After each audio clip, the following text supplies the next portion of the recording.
Welcome back to a Celtic State of Mind. It's Thursday afternoon. I'm Paul John Dykes and I'm joined by John Paul Mason. Always an absolute pleasure. I better move my jersey so you can actually see it. There you go. That was quite jazzy. The reason this one's holding some fond memories for me, JP, is you have had the absolute pleasure at playing at Celtic Park. And I might have mentioned in the past that I've done likewise. Well, I was on the park. I'm going to use the word playing very, very loosely. And after the game, it was the home team against the away team. I think it was the same with yourself. And after the game, you got to keep your match-worn jersey, but they also gave you an away kit. So that was the away kit at that time. So very fond of that jersey. But you know what, JP, it's been 2 weeks. You've obviously been busy and you've got the new jersey yourself. What's your thoughts on it? Seeing it close up, all the little details. Are you liking it? I like it. I mean, I have to say, it's quite similar to this season's. It is, isn't it? Aye. It's not a quantum leap away for this season's, but I was just thinking about it earlier on. I was like, man, the days when you used to have strips for like 2 seasons, and they'll never ever come back. Well, it's just there's too much money to be made, obviously. So no, I think it's cool. I mean, I think there was a little bit of hoo-ha about it when the pictures were released. People were not too keen on it, but I think it's quite smart. It's not a world away from this season's. I've not done anything mental. Some of the early potentially leaked images from maybe about a month or two ago, there was ones that I wasn't keen on, and it was one of these ones that just looked like somebody had knocked them up on an AI generator or something like that, but where it just had like the hoops like in a kind of box in the middle, and then it was all white. Wasn't too keen on that, but very, very Sporting Lisbon-esque. The thing is, JP, I think we're getting to the point where people who, go to the games and are, if you like, aficionados, aren't what these are marketed at. These are marketed to the mass market, aren't they? Like the global market. So you're going to get people coming in from Adidas saying this works and that works, and they don't actually know what Celtic fans want, but they don't care. And I think the best point around that was the one that I was very critical of, with the snake skin or the reptile skin hoops, and the hoops weren't straight, but apparently it was the biggest seller that Adidas have had, the biggest home kit. Mm-hmm. So I can't argue the toss end, can I? Because what do I know? Because it's basically looking at sales, and whatever sales is what they're going to go for. So yeah, very very unfortunate that there is another kit doing the rounds. I'm going to send the image through. It's been confirmed that it's fake. The one with the trefoil on it, the gold trefoil. So I had that checked out, and that's not genuine. So that's not happening. Apparently, the third kit is an off-white number. So looking forward to seeing that. I'll bring the image of the other one up just so we can say that it's not happening. You've been away. How did you enjoy your break? Did you manage to see the hoops while you were on foreign soil? Yeah, watched the game from Ibrox, and was if my Idah had scored that goal at the end, I think my first day in Spain would have been very different, put it that way. But yeah, I mean, it was a bit disappointing, obviously, to not get a victory, because I think everybody was psyched up for one. We didn't get it, but ultimately, I think they expected to beat us. I think there was especially judging by their banner at halftime, which made absolutely no sense to me at all. It's like the brass neck of a banner with season's beatings is just like, well, I mean, if that's what they've got to cheer about, fair enough. But so I watched that, and then I caught the second half of the Hibs game, and that was pretty enjoyable too. But I made it up to Pittodrie last night because I just was like, I don't care if it's a meaningless game that's, a post-championship victory game. I was like, I want to go. I've not been up to Pittodrie this season, so I'm glad I chose to go up because it was a really nice night, great football. Second half was amazing. Fans were all in fine voice, and it was good to watch Pittodrie empty, especially after what happened to me and a couple of pals in a pub beforehand. We wandered into a pub unbeknownst to us. Colours not on display. I mean, maybe you could say it was kind of obvious that we were supporters of the away support, but we walked in and straight away just had a obscenity shouted at us, and then urged to get the F out of there. And really? Aye, weird as anything. Really, really weird. Like we all just looked at each other like, is this actually happening? It was kind of more a kind of, it was probably about 30% laughing, 30% bewilderment, and I don't know what the rest of the percent was, but it was just a very, very odd situation to be called that so blatantly. So we obviously about turned and walked out. We didn't say anything, didn't react or anything like that. Just kind of, I kind of made this expression as if to be like, really? Okay, fine. Like, that's how you feel. That's the society in which we live. We'll touch on the Trophy Day celebrations, the statement that's come out on the socials from Glasgow City Council and all that kind of stuff, JP, because, yeah, some might say if you walk into a pub that's let's say, an Aberdeen bar or whatever, without colours, and you're just unknown to them, they'll just kind of basically take it for granted that you're a Celtic fan and call you all these various names, etc. But I think when you look at the way that this has been building up for this weekend, it's easy to look at the fact that Celtic are actually targeted, Celtic fans are targeted, not just by opposition supporters, but by the authorities. And I really do want to cover that, and we will, but we're going to be talking about last night a wee bit more. This is the jersey I was talking about. You might have seen that doing the rounds. So that's a fake. Had that one concerned, but I'll tell you something, they're pretty good at the fakes, whoever doing them, because that looks pretty genuine. That's the kind of thing, if Adidas was to release that, you would think, I get why they would do that, but that's not the official third kit. I don't know who's selling it, but they're obviously quids in, having had them all sublimated, printed somewhere in a factory miles and miles away. After the game, Brendan Rodgers spoke about, he said it wasn't just the effort of his team, but the effort of the Celtic support. And, when you consider yourself travelling up there, the time, God only knows what time you'd have got down the road. JP, you're up, you're on the bulletin, 1 a.m, and then you've got the Irish fans travelling back to their homeland as well. And it really is, it's such a commitment, JP, and it's hats off to them. And it's great that Brendan regularly calls the Celtic support out in relation to the incredible effort that the fans put in, week out. I'll tell you what, when you make the effort to go up to one of the furthest away places you could go to watch Celtic, it's totally worthwhile when you get to see a performance like that. Mm-hmm. When you get to see players not phoning it in, I think I was really disappointed with the St Johnstone game. I went to that, obviously, and that's nowhere near the same sort of trek as Aberdeen is, but it's still a trek. It's still a day out of your life. And I just didn't see it that day, and that was with a largely first team regular side.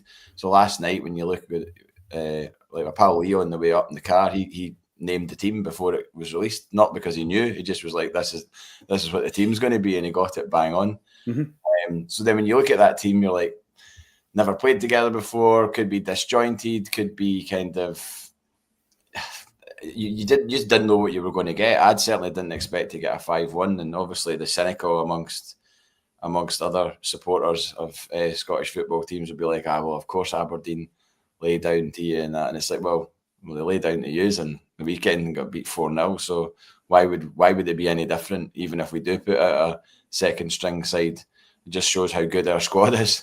Absolutely, we can go. That was a big takeaway. The big takeaway for me, JP, because we've been talking about the fact that Brendan Rodgers likes to work with a smaller, a tighter squad. Mm-hmm. And numbers-wise, we have trimmed it quite a bit since he's come in. But the concern for me, particularly up top, was, are we too thin? Have we strengthened enough? And you're bringing guys in from the cold. Johnny Kenny, 7 substitute appearances. Nawrocki barely played over a 2-season period. You're bringing them in and they're playing really, really well. And I want to touch on some of their performances. Before we do it, though, JP, in terms of commitment, there's people out there who travel all over the country, travel all from Ireland. You see them, on the social media, putting the pictures of them jumping on buses, early doors in the morning and all this kind of stuff. The commitment is incredible. And your commitment as well, obviously, is massive to supporting Celtic. But the big thing for me is at the end of a hard season, all you want to do is celebrate.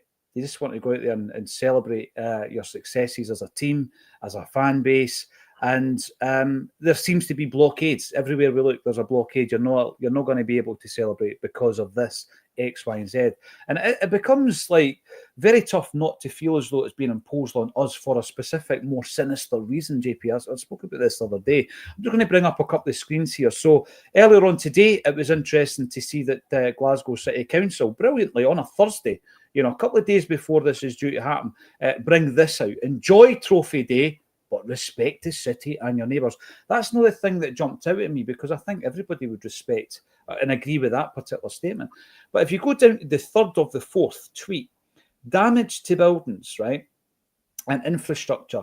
This is this bit here, robs the public purse of hundreds of thousands of pounds. Robs the public purse.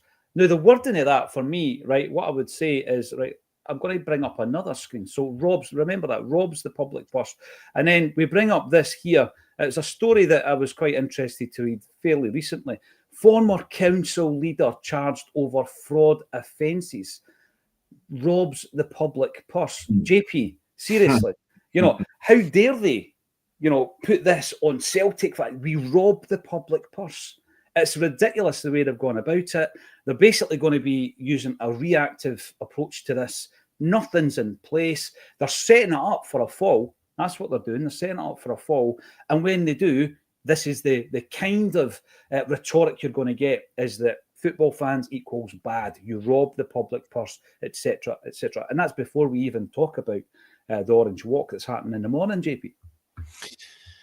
Yeah, I mean, I was a little bit disappointed to see that it was going to be the Tron Gate again, purely from the point of view that I just don't, exactly for this reason, for everybody to give the public, the council, whoever the authorities, a reason to point the finger at us, because you can't control everybody that goes into those streets on Saturday. You can't control the mess that's left, the smashing of glass and all the rest of it. And I know people might look at that and say that and be like, oh, it's only glass, or it's only rubbish, or whatever. And it's just like, but it could be, you could do without that. Mm-hmm. And there's no way in the world I would expect people to be putting stuff in bins that aren't going to be there, because they're not going to provide. Like, it will be exactly the same. Those streets right now will be, surely, I would expect, sadly, exactly the same as they are right now as they will be on Saturday. And those bins can only take so much rubbish. The normal bins that you see, the black bins that you see in the street, and there's only so many of them. So once they're full, it's just a case of rubbish is just left next to them, or just wherever people are standing. And I don't know. I think it's great, obviously, to see such celebrations, and obviously I'm fully behind the celebrations of the league and everything else. But I wish there was an organised alternative. I mean, people have been kind of banging the drum about that, like not just me, you, or us, or the podcast. There's quite a few people have sort of said, oh, why can this not be done in conjunction, so you don't need to be putting out statements like that where we're robbing the public purse? I mean, I think as well as that, what about the amount of money that's going to be spent in the area if you were to go into the other side of it? The businesses and a lot of businesses in that area will see an upturn in booze sales, for example, because that's going to happen. It's not.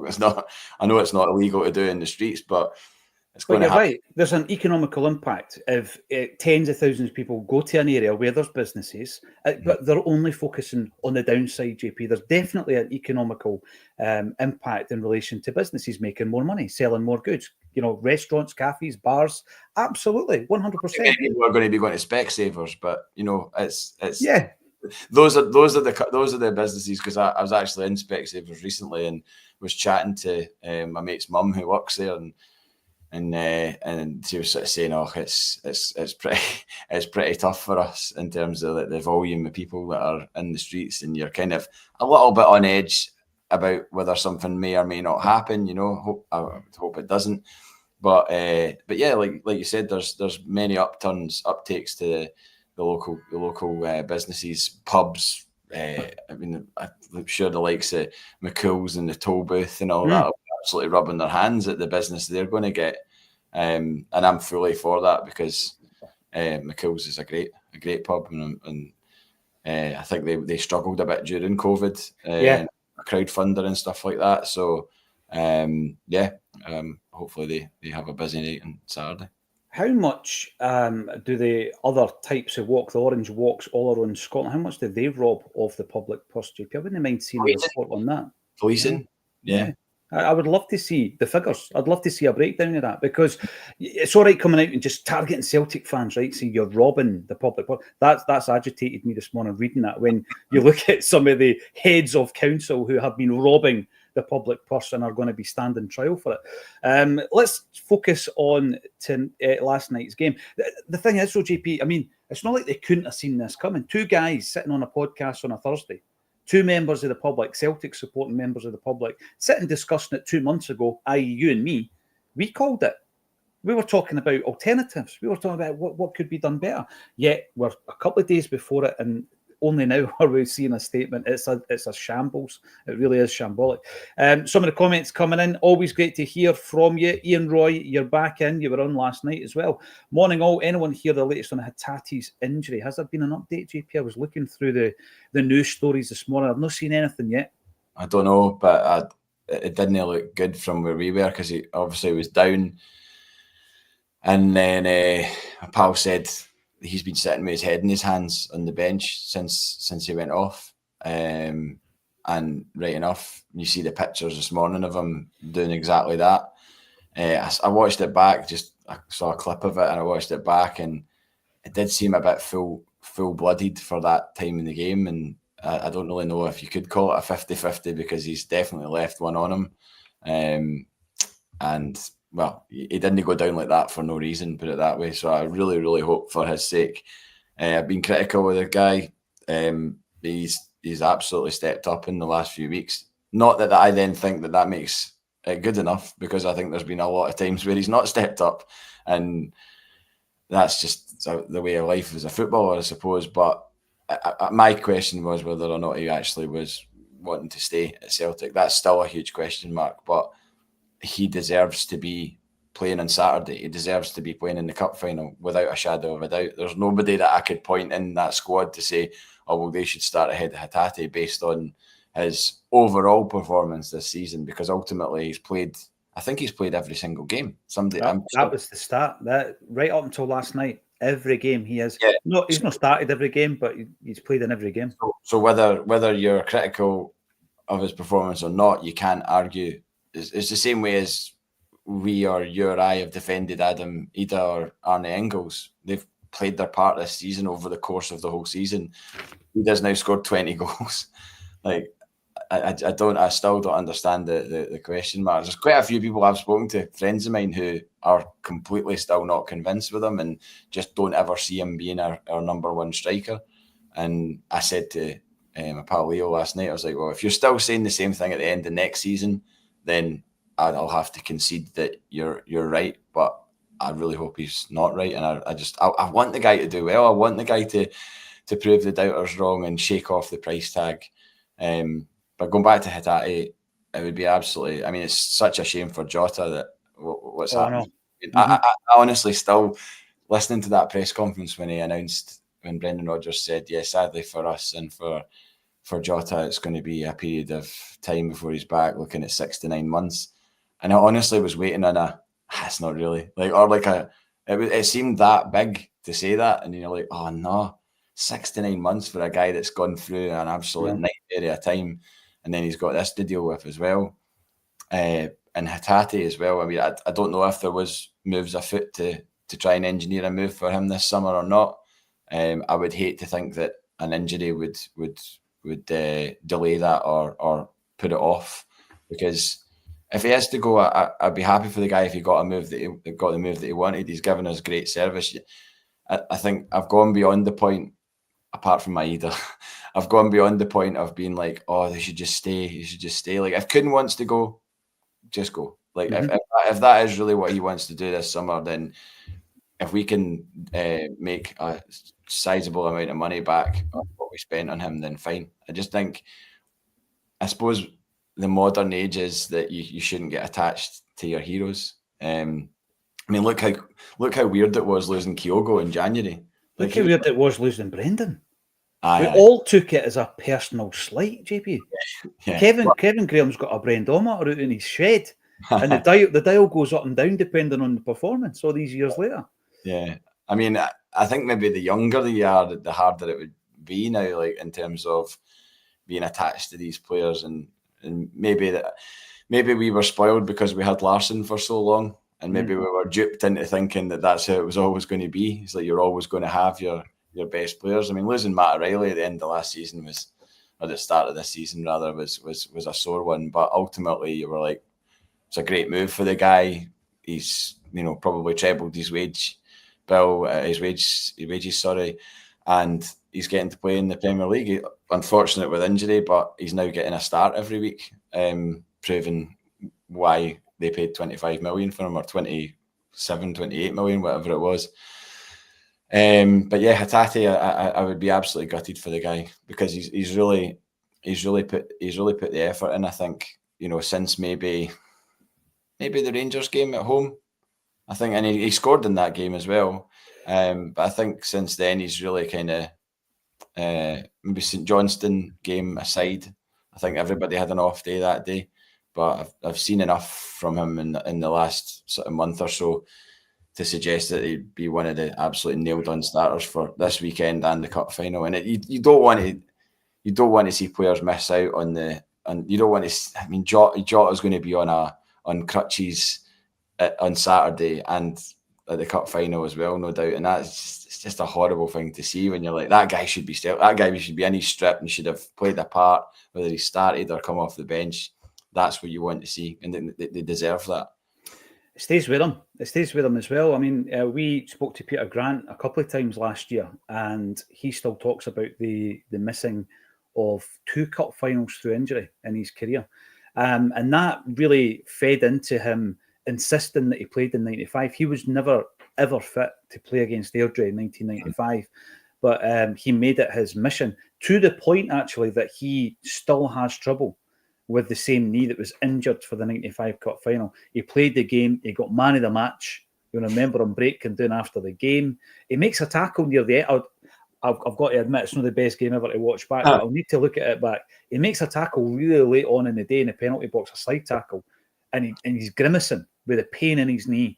It affected him. It still affects him to this day, but the missed finals were something that niggled with him throughout his entire career. So absolutely, it's nothing. It's not nice to see somebody like Jota on crutches, maybe Rio Hatate the same, in their suits on cup final day with the sun shining. JP, but I think you made a really good point there about if a player wants to go, let him go. There is nothing worse as a football fan, as a Celtic fan, looking at a player and actually having doubts about their commitment. There is nothing worse on this planet than seeing somebody and thinking their heart's not in it, or they've down tools, they don't want to be at this football club. That, for me, as I said before, it's like a personal insult, because you look at the commitment of all the fans that we opened up the show talking about them, and then all you ask back is 100%. It's all you ask back, right? I mean, that's all you get back is the emotion that you feel after successes and goals and performances, but you expect everybody in the park to put in 100%. And when you don't get it, that's when that is one of the most frustrating things as a football fan, isn't it? So I'm with you. If it comes to that point in the cycle and they've already checked out, to quote a great man, their feet can follow. Now, when you look at Rio and you look at his career as well, 55 appearances this season. That really is quite astonishing, because when he signed for Celtic, he'd played 75 games of football, JP, and he's already played 55 just this season. And I think what you were seeing is a transition from a guy who maybe played, he played 45 games under Ange in Ange's second season, but a guy who's not really used to playing 50-plus games of football, and perhaps his body was adapting to that. And you then seen him getting into his stride in the last few weeks, like you say. And then you're thinking to yourself, all right, we might see peak Rio, we might see peak Hatate, we might see consistency coming into this. And then that happens.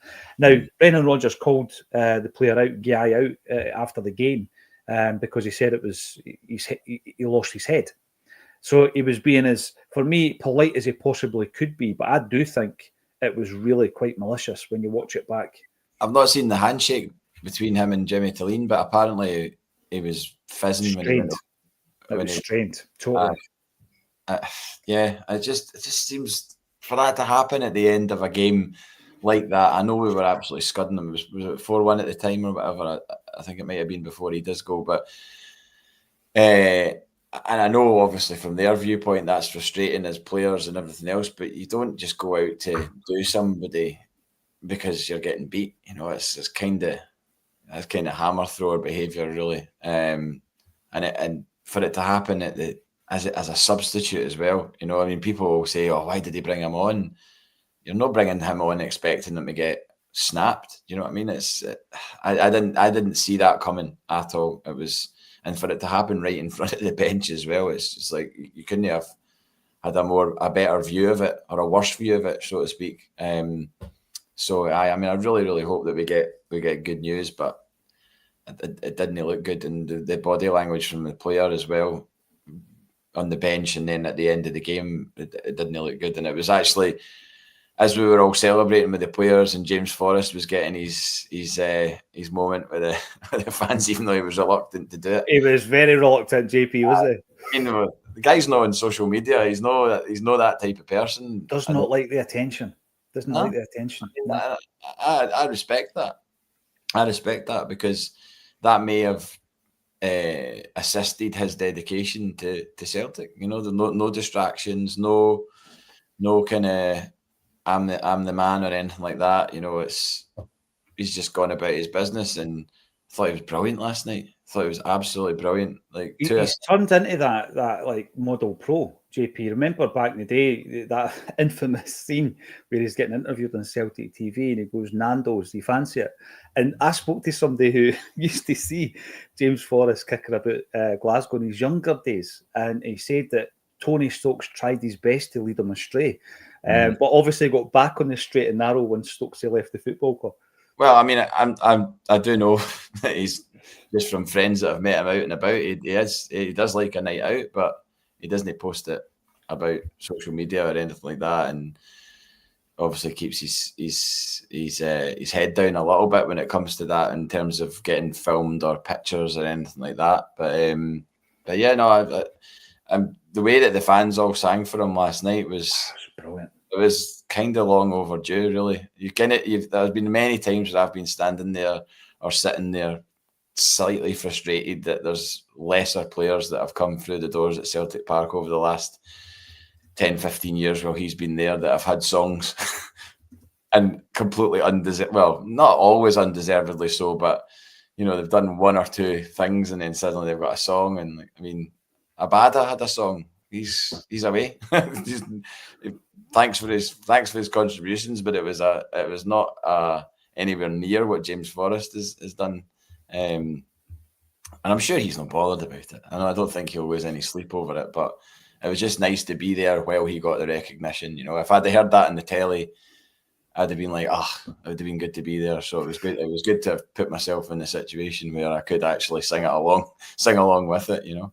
It was a moment, and it was quite nostalgic as well, right? Because obviously it was a Jimmy Johnson song. And I remember actually being in Romania to watch Celtic, and we were in this wee cafe, and a group of Pennycook boys came in, and you were thinking to yourself, these boys are having a good time. Like, you know, there was, I don't know. Nobody should call them the F word and tell them to get out now. No, because we were all Fs together. And they were obviously over for the game, and it was funny because they were reeking by this point, but in good, really, really good spirits. And it was an afternoon, we were sitting probably having a latte, you know what I mean? And this kid came over, and his name was Kane McGinley from Pennycook, who tragically passed away during COVID, right? He was only 25 when he passed on, so he would have been maybe 23, 24. And he sat down and he was having a laugh and all that. We bought him a drink, double vodka, whatever it was. And my pal who I was with, Jim, had a Jimmy Johnson Academy tracksuit top, a zipper, with a beautiful big embroidered crest on it. And Kane was like, what's this? And so Jim was explaining about Jimmy Johnston and how he had this kind of dying wish, if you like, that there was an academy in his name and in his memory to produce new footballers. And he was like, right, I mean, how good was he? Come on, tell me, how good was Jimmy Johnson? Was he as good as James Forrest? So see last night when I heard that song, honestly, I remembered Kane, and obviously thoughts and prayers with everybody that knew him, because by all accounts he was a character. He left his mark on us that day anyway. But that was the first thing I thought of last night. Jimmy Johnson on the wing, Jamesy Forrest on the wing. It was just perfect. Why have we not done it before? There's a triple album out there of other players, like you say, who have come and gone. And now Jamesy Forrest has got his own song. Absolutely brilliant. Talking of legends, Alan Robertson comes on to remind us that Tommy Burns and Bobby Murdoch passed away on this day. So you've got Bobby Murdoch here on the 15th of May, 2001. Dear me, 24 years ago. And every time I look at this, JP, I look at the age of these two guys. So Bobby Murdoch was only 56 when he passed away. And Tommy Burns, of course, was only 51 on this day in 2008. And when you say it loud like that, man. I know. And with every passing year, JP, when I read this out, because I will, and I'll continue to read it out, I'm getting closer to these ages. And you think to yourself, that's no age at all. No. Bobby Murdoch, Tommy Burns, absolutely legendary figures at Celtic. And you still hope, and I don't know why we've not done it, you still hope either Lennoxtown or the complex up at Barrowfield is renamed the Tommy Burns Academy or Training Centre. What's stopping us from doing it? I guess they'll probably point to we're thinking about other things or concentrating on other things. But I mean, what's the new facility? I just saw an article saying that there's a new facility. The new facility is finally ready. Is that down at Barrowfield? Yeah, there was a fella. I think he's made a couple of videos, and he flies a drone over the entire complex. JP, it's really quite impressive when you see the scope of it, the whole scale of it. And he was chatting away to the security fella at the front door, and he was saying it's only a couple of weeks away. So it looks as though it's going to be up and running for next season. Maybe that would be more likely to be named after Tommy Burns rather than renaming Lennoxtown. And just it's a brand new. Just call Lennoxtown the Bobby Lennox Centre, and then the Tommy Burns Centre down at Barrowfield. Because I mean, there's always going to be that link to the Lisbon Lions. You know, training up at Barrowfield, JP. You know what I mean? Bobby Lennoxtown. Bobby Lennoxtown, exactly. Aye, why not? But the Tommy Burns Centre or Training Academy or something along those lines, I think it would be fitting for that to be done. So it looks as though it's going to be available, ready for next season, JP. But if you get a chance, there is this drone footage kicking about. It's quite a long video, and it's really interesting to see how it's all developing. And full-size indoor pitches. I think there was 3 or 4 outdoor pitches. And then you see the wee social club stuck in the corner as well, still there, fighting fit. James Kirwan, wow, what performance last night. 8 changes in the lineup, not our strongest 11. Cup final, here we come. Bit sluggish first half, struggled to find the goal. Forrest player of the match. Great shout. Well, when you watch that, the players also were wearing black armbands. We never mentioned this last night, and that was due to the passing of former chairman Jack McGinn, who is also the granddad of John McGinn. I only ever got the opportunity to meet Jack McGinn once, and Celtic were playing St Mirren. And I've told this story before, and I was introduced to Jack McGinn before the game, and he says, watch the number, whatever John McGinn was playing, watch that number in the midfield. He's a player. 17-year-old he was. I think either Tommy Craig or Danny Lennon was the manager of St Mirren. And I came away and I says, my pal, McGinn. And he goes, aye, it's his grandson. I goes, oh, aye, that's why we're watching him then. And he absolutely ran the show that day, John McGinn, as a young boy at St Mirren. Wasn't he the boy that ended up getting a corner flag thrown at him by Stephen Thompson? Is that John McGinn as well? I don't know. You remember that? I don't recall that. Doesn't sound... Well, I was actually with Leo McGinn last night, who is John McGinn's cousin. So right. I don't know what that... My family dynamics can't make me think what that would make Jack McGinn to Leo. If John is his cousin, what does that make Jack to him? Potentially his granddad as well. Yeah. If they're full cousins, yeah. There was an incident on the training pitch and Stephen Thompson threw a corner flag and it impaled a player in the thigh. And I think it was John McGinn, you know. Apparently Stephen Thompson's quite pally with Stephen McGinn. So there's obviously no hard feelings and after that. But no, I don't actually recall that moment. But yeah, I read Peter Lawwell's sort of commentary. He said I first met Jack McGinn 35 years ago, and he's a good Celtic man and do anything for the club and humble and everything else. And that's certainly rings true with whatever I think about Jack McGinn from in my lifetime. I don't know in detail what he did for Celtic, but I do know that everybody associated with Celtic speaks really highly of him, and including obviously Peter Lawwell. Became the chairman, and the big thing for me when I look at what he did at Celtic was he founded the Celtic View. That was his brainchild. And when you look at that 1965, JP, you think totally ahead of the curve when it comes to, we're talking about content. It's a form of content creation in 1965, and it was the longest running football weekly, club weekly in world football. So, he's always going to be remembered for that, kind of breaking new ground as well for the Celtic View. Interesting that Peter Lawwell mentions 35 years, because that's, of course, where Lawwell first started working for Celtic as the financial controller, brought into the club by none other than Terence Cassidy. Terry Cassidy brought him to the club, and I remember the Not the View talking about him at that time as well. We've spoken about the Rio Hatate shocker of a challenge. We got an opportunity to see another 3 midfielders last night. We've seen young McArdle, who made his debut at the weekend. We also seen Bernardo getting a start, and McKeown, who was also in the wars but played really well, I felt. He got ragdolled last night quite a few times. Yeah.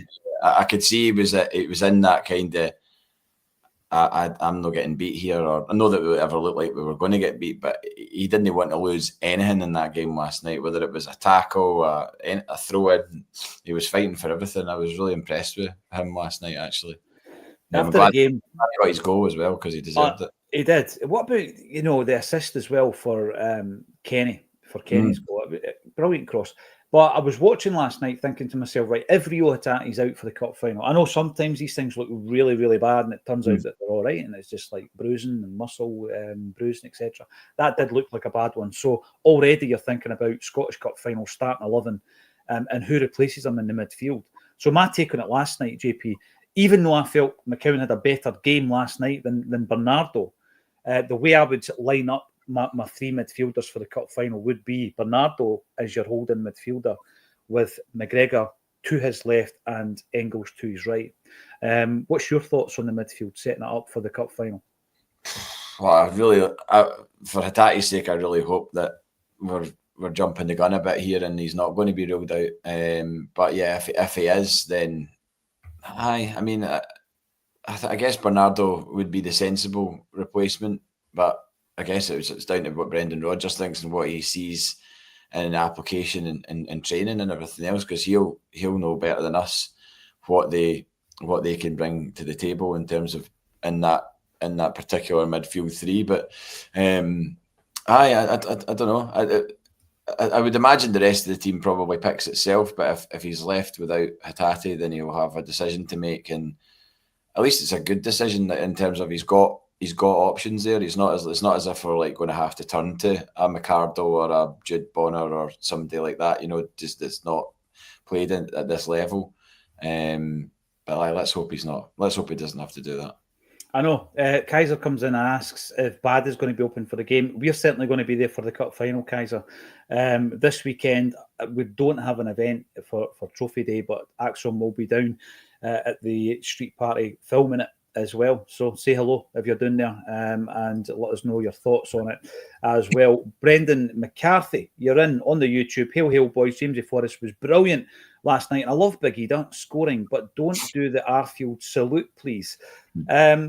Right, so Adam Idah's not been first choice. I think we were looking at his stats the other week there, JP, and he'd scored something like 19 and 24 starts, something like that. Had he been the first choice for the entire season and scored at the rate that he's scoring it, he'd have been closer to 30 goals. I mean, what does he have to do to get everybody off his back? Because, there's certain things that he's not great at. Absolutely, but show me a striker who's the complete striker, and he won't be playing in Scottish football. There's certain things he can develop in his game. But see, his return this season for me, I think, at the beginning of the season, most of us on here were going, go out and buy him. All right, it's maybe going to cost us £2 or £3 million more than we expected, but buy him. He's the player that Brendan Rodgers wants. And you're looking at the end of the season, and he will score 20 or more goals this season. Still got another couple of games to add to that. I don't understand what we expect him to have done this season. I mean, he's he's a regular for Ireland as well, and he's scoring for Ireland. He's scoring in the Champions League, JP. We are on our way to winning a treble, hopefully a treble. What else do you want from your striker? I genuinely don't know. I've had this conversation with quite a few people, and at times it seems like it's only me that like rates the guy or wants the guy to do well, or sees a second season under Brendan Rodgers has been room for development with no Kyogo. However, I'd be astonished if we didn't go out and sign another striker. What that striker and what value we put on that striker is a question mark, because I don't. The thing is, we did go for Kvistgaard in January, didn't we? That's fact. I mean, as far as fact goes, when you've heard a story from Stephen McGowan, usually seems to be there's substance to it. So I just don't see why we would, because of Idah's form and also Idah's form, that we would just close the door on that particular avenue, and then go for a project striker of 3 to 5 million value and work on him. I would, if we want to really make a dent in we'll get into the Champions League for one. I would be expecting us to go and sign another striker, but that doesn't mean to say that I don't think Idah is good enough to play for Celtic, because he clearly is. The majority of the games we play are in Scotland. Idah has proved beyond any doubt that he can do the business in this league. And he has actually proved that he can do it at Champions League level as well, because he dug us out of a hole in Villa Park. Mm-hmm. We're on the way to hiding in that game, and his 2 goals were really good. I think it's just unfortunate for us that game, and for him, that game wasn't meaningful for us, really. Like our destiny was already decided before that game, as was, well, not so much Aston Villa's. They had something to play for, really, in terms of getting in the top 8. But for us, if that had been a more meaningful game and he'd got those 2 goals, I think it would maybe be looked upon. Because I think quite a lot of people just forget about that game as if it was just like... This is the thing, JP. I think you make a good point, because also you look at things like, look at the substitutions we made that night. We bring on Dane Murray and we bring on Daniel Cummings to give them some experience in Europe. If it was a must-win game, they guys aren't getting on the park. And obviously Dane Murray makes that mistake. Very unfortunate of him, but he's not in the park if we're going for a point, let's say, at that stage of the game. So you're right, we can't write it off. We also can't write off his contribution against Young Boys, his contribution against Atalanta. He wasn't on the score sheet in either of the 2 games. How much money was that goal against Young Boys? Oh, I know. How much? Millions. I'm pretty sure he paid back a fair bit of his transfer fee with that. Yeah. And I know he didn't score it, but the goal's not happening without him. And absolutely. We needed to go in that game. So, and what he did as well, JP, with regards to it being his upper body strength, the way that he forced that, even Kyogo, who I loved, I thought Kyogo was sensational.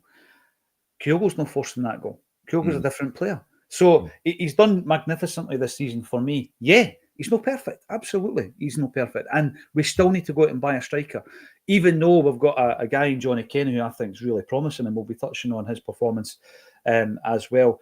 Right, let's get some more of your comments. And if you're on the YouTube channel, give us a thumbs up on the video, and also subscribe to the channel as well. Who would you play in the final if Rio Hatate doesn't make it? Do you play Paulo Bernardo, Luke McGinn?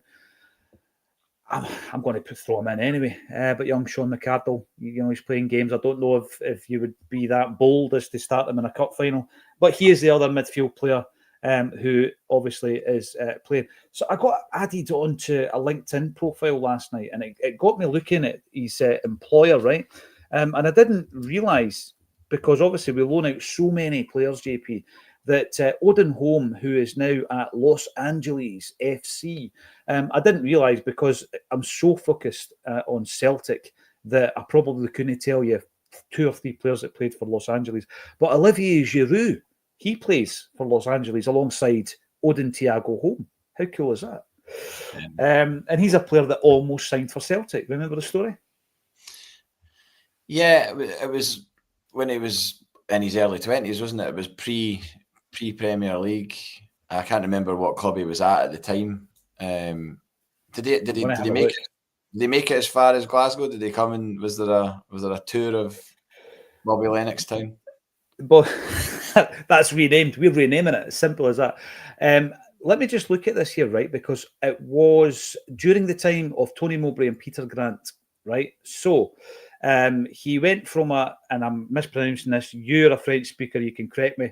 He went from a team called Tours to Montpellier, right? Mm-hmm. And then from Montpellier, he goes to Arsenal in 2012. So this is 2010. This is a 2010 move where he goes to Montpellier. Tony Mowbray and Peter Grant want to sign him. I've spoken to Granty about this, actually. And I think he wanted to come to Celtic. So whether or not, I need to ask Peter Grant if he came to the club and did the tour and all that stuff.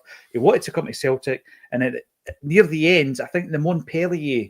He wrote about this in his autobiography. The Montpellier owner, chief executive, whoever it is, says you don't want to be going and playing in Kilmarnock.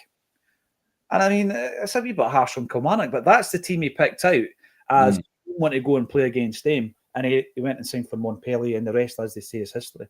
But he is now Odin Holm's teammate, which I found pretty interesting. I could never have told you that he played for the same team as Thiago Holm. No, I wouldn't have been able to tell you that either. But Montpellier is where Jullien is, because we in the car last night on the way home to while away, I don't know if it was on the way up or on the way back. I can't remember. Way up maybe. We were going through the 2020-2021 Celtic squad, and it was obviously a lot that you knew straight away. Well, where are they now? You're like, oh, James Forrest, he's in the team tonight. Scott Brown, Ayr United manager. Lee Griffiths, Mandurah City in Australia. Absolutely. What a wild thing that is. Jullien's at Montpellier, but Chris, who was in the car, was like, how much did we get for him? He was like, was it 5 million? I was like, there was no way we got 5 million for Christopher Jullien. And there was a bit of kind of like, well, let's see. 1 million. 1 million euros is what we got for him. So wow. Signed in 2019 for 7 million, and then lost 3 years later. You and I covered the game against Dundee United. Remember where he collided against the post when the season ended for me. I think that was the to me that was the big kind of the sort of the moment in that season where I was like, nah, we're done. He's out injured. Look who we got to play in the next game. And Beaton plays at centre half, and Rugby tackles Morelos, and we lose 1-0. Mm-hmm. And Alan McGregor pulls off Leo reminded me of this last night. Alan McGregor pulled off an absolutely world-class save from Lee Griffiths in that game, if you remember. Remember it? He absolutely leathered it in one-hand save. JP, see that season? I think it's my least revisited season. And all my time watching Celtic, even the bad seasons of the 90s, I can still go back and watch games and laugh at situations and remind my old man that, we did this or whatever, or somebody fell asleep in the bus and missed the game. But that season, I just cannot go back to watch any of the footage. So that particular save, I've watched that game, I've spoken about it after it, and I think I've airbrushed it from my memory. But I tell you what, do you remember our conversation at the end of that season? And probably in the summer as well, I remember having a conversation saying, I hope this is the only thing they've got to shout about for the rest of the time, basically. And it's not obviously the rest of the time because it's only 5 years later, but we've hit 55 before they've hit 56 or their mythical 56. And that almost makes up for how terrible that year was and that season was in life and in football. Was that a reset? It feels like now it was a reset, and obviously since then, when we look back on the 9 in a row that we completed just prior to that season, we're not allowed to celebrate, by the way. Yeah, I know that's another thing. So people go on about 9 in a row, you're obsessed with that, etc. Yeah, I want to see it. I want to see it and celebrate it, and I want there to be a title party and a street party and all this kind of stuff, and for everybody to be able to celebrate it. But there's a better way of doing it as well. We touched on this yesterday.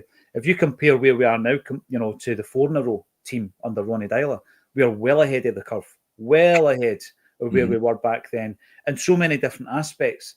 Recruitment, for example, back then was really kind of shady, I felt, under Ronnie Dyler. I don't know how much he had to, in terms of a say about a lot of the players, but you can only ask people who were involved. And we did ask John Collins when we did an event with him last year, and he was saying that some of the guys that were coming in were they're fourth on a list. They wanted a player, and they were getting the guy in fourth on the list. The two that always get mentioned, Carlton Cole and Colin Kazim Richards, were offered to Celtic, and both Ronnie Dyler and John Collins said, no, thank you. And they both got signed. So there were situations at the time when you're looking at that thinking, well, we're doing just enough to keep Rangers at arm's length when they came back up, which they did after Ronnie left. Pete McGee thought that McCowan gave the ball away very cheaply, especially in the first half, came good later on and scored a good goal, though. Let us know, Pete, who would you play in the final if Rio doesn't make it? I'm still going for Bernardo. I didn't think we were particularly good as a team in the first half last night. I thought we were just good, but in the second half, I thought we were great. I thought there was an energy about the second half. I don't know if it was because Celtic were shooting into the away end, but the away end sort of had been good in the first half, but it was great in the second half. So it was almost like the supporters and the team both came to the fore at the same time, and obviously it was commented on by Brendan Rodgers and by Idah and others post match, to thank the travelling support, and it was just brilliant to be there. It was like, and after three games, my last three times at Pittodrie before that were in the home end undercover. So it was good to be back back where I belong, rather than sitting amongst them. The thing is, though, I've mentioned it so many times on here, I think the energy level, when it comes to the positive energy that Celtic fans bring, or football fans bring, negative or otherwise, does make a difference. And so many people are now referencing that season that's been brought up today, JP, as proof that not having the Celtic fans in the stadium definitely played against us, whereas other teams felt as though the pressure was off and they could play and express themselves better.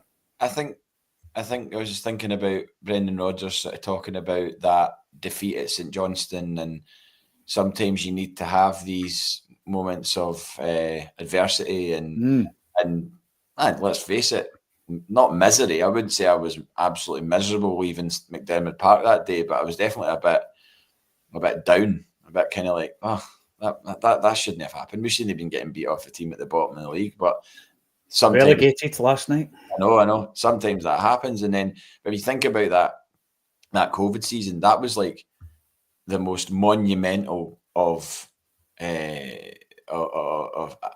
situations that could happen. Not only did we lose the league, we lose it while we're going for a record 10 in a row. So it's like there couldn't have been many, and obviously then finishing the season with no trophies as well.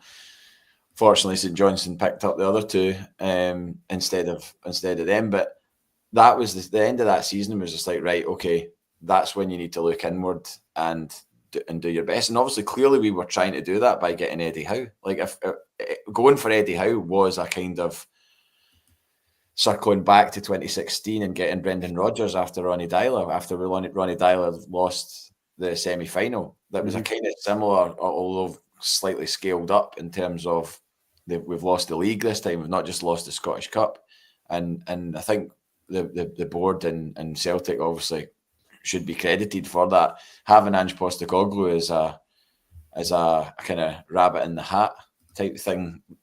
He was just an option on the back burner that was maybe like break glass in emergency, and I'm glad that we did break that glass, and I'm still astonished that people seem to not like Ange Postecoglou or not want to wish him well or anything.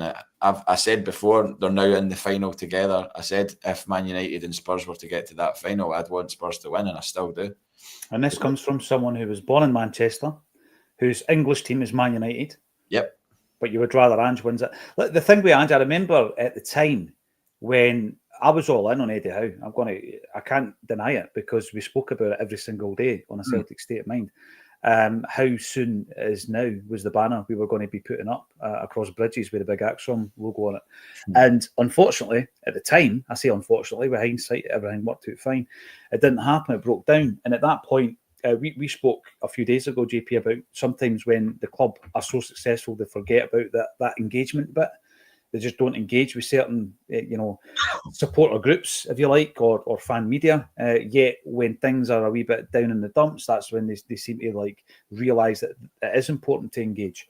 And at that time, because obviously we just lost the 10, we just lost our race for Eddie Howe. The club were all over us. They were phoning us directly. And basically at that point, we were told that day that it was announced. In fact, I think we got told before it was announced that Eddie Howe wasn't coming. I'd need to check that. And it was, but don't worry, because Eddie Howe's not the only guy we've been pursuing. There are other candidates, and that was the official line. And we bought it. And then Ange comes in, and you're thinking, all right, City Group connections, all the rest of it. It's possible that he's been a runner in this race. But then fast forward, after winning a double, Ange Postecoglou's doing one of the Opta interviews that he did, and he confirmed that it was 48 hours after Eddie Howe had knocked Celtic back that Celtic phoned them. So it wasn't this perfectly planned. It worked out great, and that's fine, and but it wasn't perfectly planned, JP. It was just it was a bit of a panic, and Big Ange came in and eventually won our hearts and our minds. And obviously, when anybody leaves, we go back to that. You take it as a personal kind of slight. It's like, why would you leave this football club? But he's left. He's in a European final, and I'm like you. I want him to win it. I've got no association to Spurs whatsoever. Couldn't care about that club. But I want Ange to win.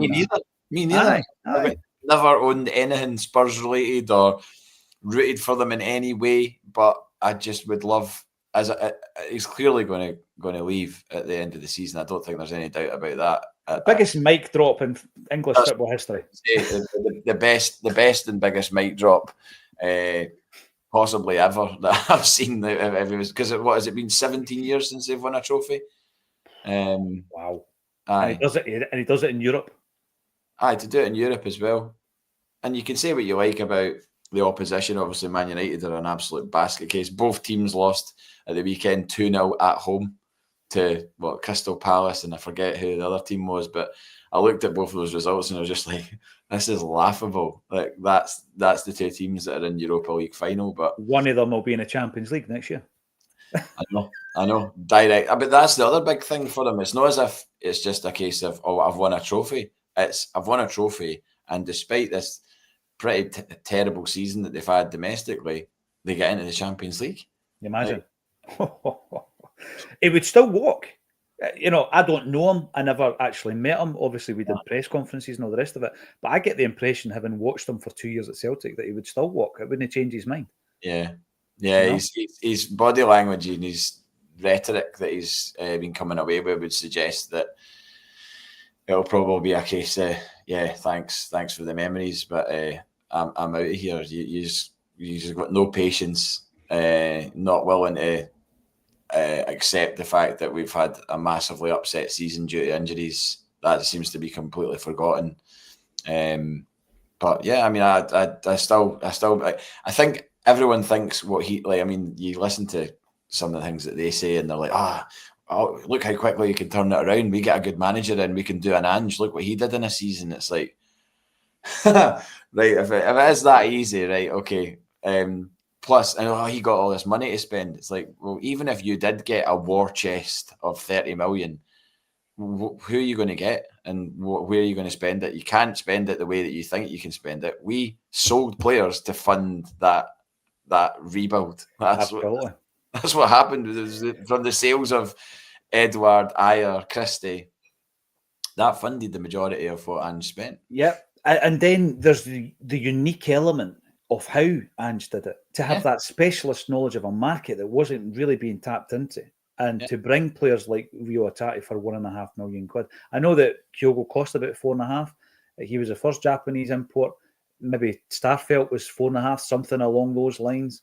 But when you look at the record, Joe Hart, nothing. Aye, the £1 million that we eventually got for Jullien, we spent on Joe Hart. So it's like the way he did it and the unique nature of the market he was utilising all added up to that incredible turnaround. Because JP, it was a massive turnaround when Ange came in, And it's not just a flick of a switch. It was a lot of different circumstances all falling into place that allowed Ange to be that success. And you don't get an Ange easily, do you? There's not many of that type of manager. Totally maintained the standards that so when it was almost, and Brendan Rodgers has said this, it was almost not as difficult for Brendan Rodgers to come in because the standards were already pretty high. He wasn't like picking a wounded animal up off the canvas like what Ange did with us.